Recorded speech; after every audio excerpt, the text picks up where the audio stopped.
Hey, welcome back to the show. Democratic Senator John Fetterman is blasting the Democrats for their defense of Maduro, while liberals take to the streets to demand his release. That and much more coming up right now. So let's go ahead and start with the opposition of the Democrats against the mission that took place that brought Maduro to justice.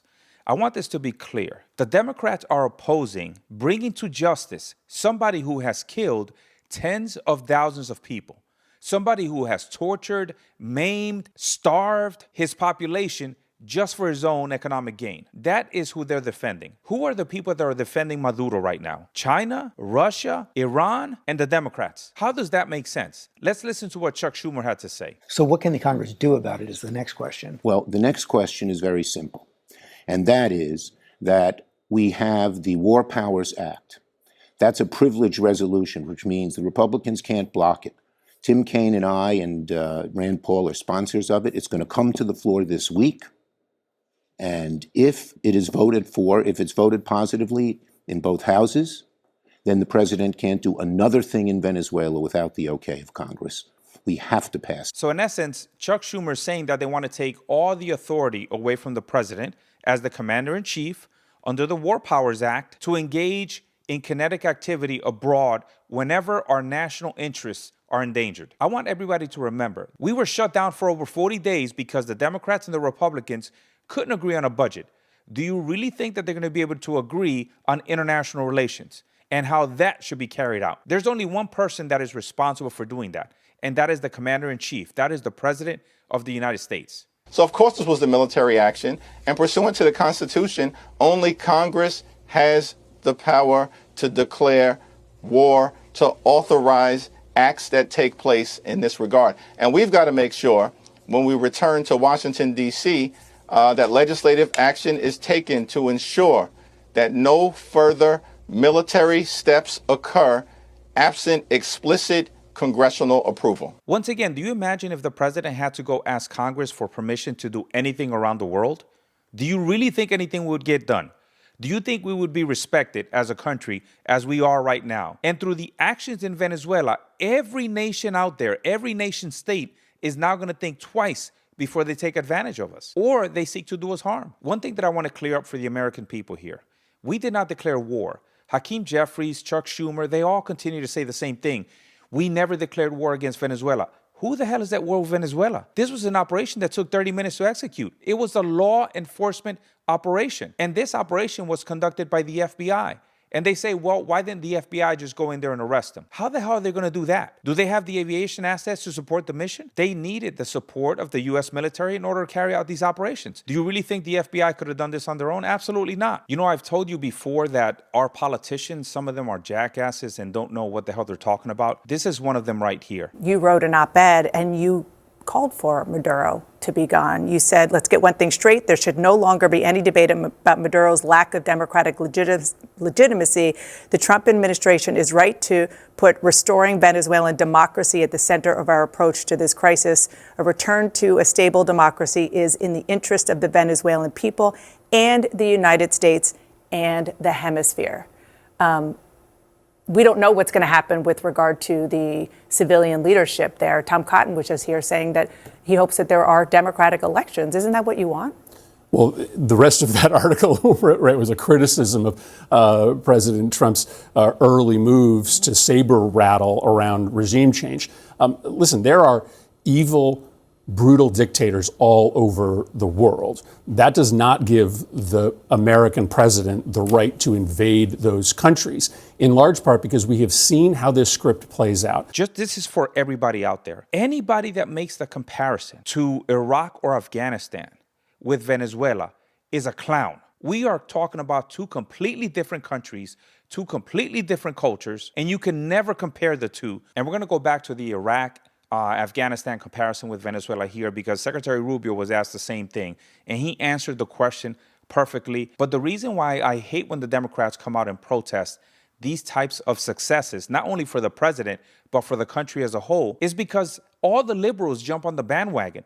Even if it doesn't make any sense, they'll still jump on the bandwagon. Now I'm going to show you a video of liberals protesting and calling for Maduro's release. They're pushing to stop any more U.S. moves and let Maduro go. When Trump announced the U.S. will temporarily run Venezuela,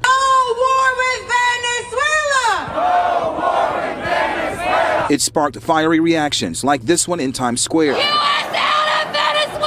where voices rage against the strikes and demonstrators vow to keep fighting for their cause. Now, I want everybody to put this into perspective. Now, the white liberals here in the United States who are completely unaffected by what's happening in Venezuela are protesting that we took down a tyrant, somebody who has starved and killed tens of thousands of people. They are protesting it here in America. Guess who's not protesting it? The Venezuelans, the people who are directly familiar with the situation and the brutality of Maduro. Take a look.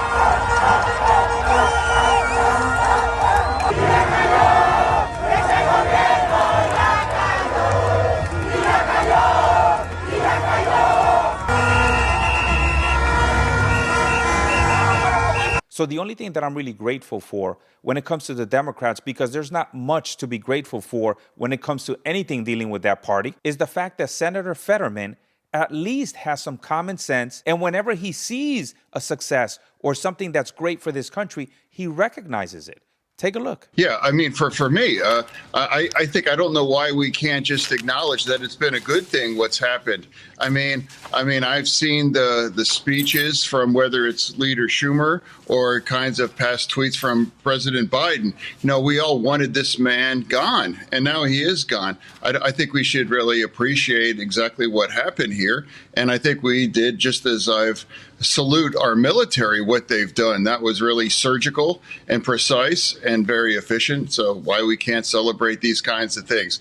I think we all need to ask ourselves as Americans, what is going on with American politics? It can be completely sunny outside, but if Donald Trump says it's sunny, the Democrats automatically say, well, there's a cloud in the sky, it's partly cloudy. You know, President Trump once said something that was very controversial, and I'm going to repeat it here because I completely agree with it. The greatest enemy for America is not abroad. It's not overseas. It's here, the American people who absolutely hate this country. I don't understand. If you hate this country so much, why do you choose to stay here? I don't understand that part. I think it's very important for everybody to understand why we're doing certain things in Venezuela. So the first part we're going to cover is the fact that President Trump came out right after the assault and stated that Secretary Rubio spoke to the vice president at the time, and that she said that she was going to go along with whatever it was the United States wanted to do. He said she was a very gracious person and that she was on board with everything. Now, a couple of hours later, she came out blasting the United States and President Trump and saying that they were not going to be colonized, that they're tired of that, and they were not going to go along with anything that we said. Now, Secretary Rubio was asked that question, and here's what he said. Well, we're not going to judge moving forward based simply on what's said in press conferences. We want to see action here at the end of the day. Rhetoric is one thing. You see rhetoric for a lot of different reasons. There's a lot of different reasons why people go on TV and say certain things in these countries,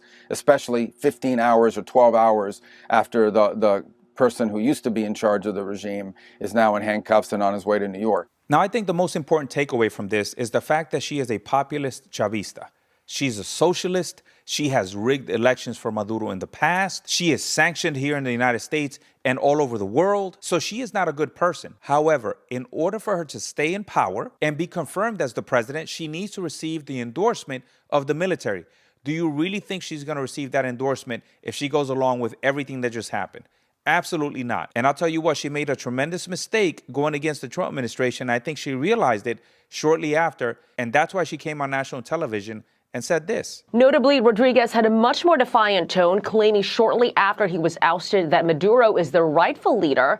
But in a new statement, she sounds a lot more cooperative, saying, "We invite the U.S. government to collaborate with us on an agenda of cooperation oriented towards shared development within the framework of international law to strengthen lasting community coexistence.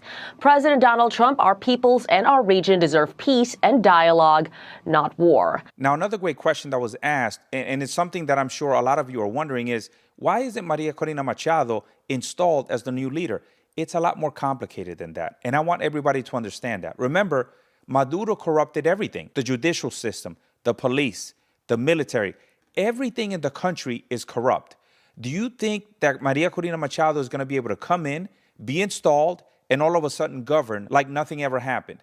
That's not going to happen. She's going to have a lot of resistance. And frankly, her life would be in danger. So when President Trump came out and said she doesn't have the respect in the country that's needed to govern effectively, what he's talking about is she doesn't have the respect of the people who are currently in power. And to get in a democratically elected government, that's going to take time. But in the process, we are going to have to work with this government in order to get it done. And believe me, when election time comes around, we are going to supervise those elections independently to make sure that the person who wins is the one that takes power. You know, and President Trump continues to get asked who's in charge of Venezuela. And he cleared that up here. Don't ask me who's in charge, because I'll give you an answer and it'll be very controversial. What does that mean? Because we're in charge. And I think something else that people need to understand is that the majority of the opposition has already left Venezuela. They're gone. So the majority of the opposition and the people that she needs in order to effectively govern, they are out of the country. I think there are two things that we need to realize about people not celebrating in the streets of Caracas and everywhere else in Venezuela in the numbers that they should be celebrating. The first thing is that people aren't celebrating because they understand that the regime that's there is still a brutal regime, and they don't feel comfortable expressing themselves yet. And the second thing is that there's no support for Maduro, because if people would have really been against Maduro being taken down, then the streets would have been filled with people protesting. And that didn't happen. Now I want to show you my favorite question and response from the whole interview. Take a look. Let's talk big picture here. U.S. regime change, historically speaking, has not gone very well for the United States. In Iraq, in Libya, to name a few examples.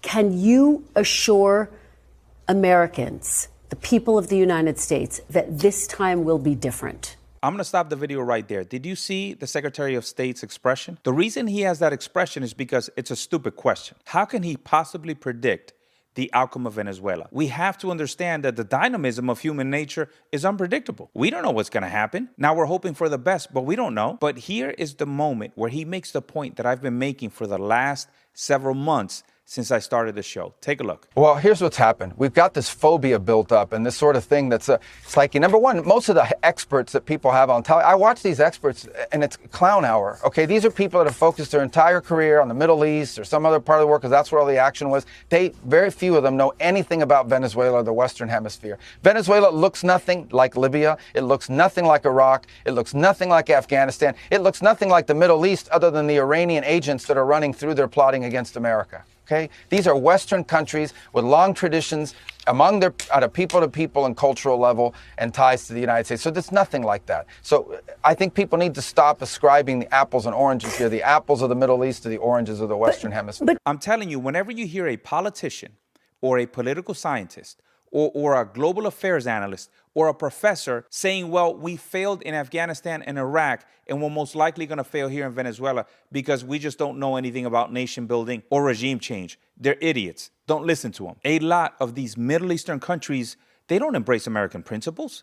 They don't want anything to do with us. We're too secular. We're too liberal. But when it comes to Latin America, that's completely the opposite. They embrace American principles. And if you think they don't, remember, a lot of people die trying to come to this country. Now, something that was comical to me was when Zoran Mandani was asked if he spoke to the president about what happened in Venezuela. Take a look. Were you briefed by the president? Have you spoken to the president about this matter?